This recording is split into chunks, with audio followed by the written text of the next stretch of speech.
ইদানিং রোজা রেখে একটা জিনিস খুবই খেয়াল করছি, সেটা হচ্ছে ভীষণ রকমের ক্লান্তি শরীরে কাজ করে। জানি না এটা শুধু আমার হয় কিনা বা কার কার এমন হয়, ইদানিং রোজা থাকার পরে শরীরটা এত বেশি ক্লান্ত মনে হয় যেন আর কোনো কাজ করতে পারবো না। অথচ আল্লাহ তাআলা এই রোজার মাসটায় বেশি বেশি করে তার ইবাদত করতে বলছে, বেশি বেশি করে নিজের আমলটাকে আরো বেশি বৃদ্ধি করতে বলছে। কিন্তু আমরা না খেয়ে এতটাই ক্লান্ত হয়ে পড়ি যে কোনো কাজ করার শক্তি সামর্থ্যই আমাদের থাকে না। আমি জানি না আমার মতো আপনাদেরও একই অবস্থা হয় কিনা, কিন্তু আমার তো ভীষণ ক্লান্ত লাগে।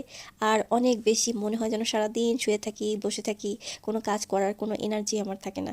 তো তারপরে অল্পের ভিতরে যতটুকু করা দরকার, না করলেই নয়, ততটুকু করে নিজের এই সময়টাকে ভালোভাবে কাটানোর চেষ্টা করছি। এই মাসটা হচ্ছে এমন একটা মাস যে মাসে আপনাকে নিজেকে সংযত রাখতে হবে। আপনি যতই খারাপ কাজ করেন বা খারাপ কথা বলেন, যত যাই করেন না কেন, এই মাসটা যদি আপনার জন্য একদম ট্রেনিং একটা মাস, যেখানে আপনি আপনার কাজগুলোকে আরও বেশি সংযত রাখতে পারেন। আপনি আপনার কথার দ্বারা, কাজের দ্বারা, যে কোনো কিছু, অল এভরিথিং আপনি চেষ্টা করেন যেন আগের তুলনায় একটু ভালো থাকার, ভালো হওয়ার চেষ্টাটাই হচ্ছে রমজান মাসে আমাদের ট্রেনিং।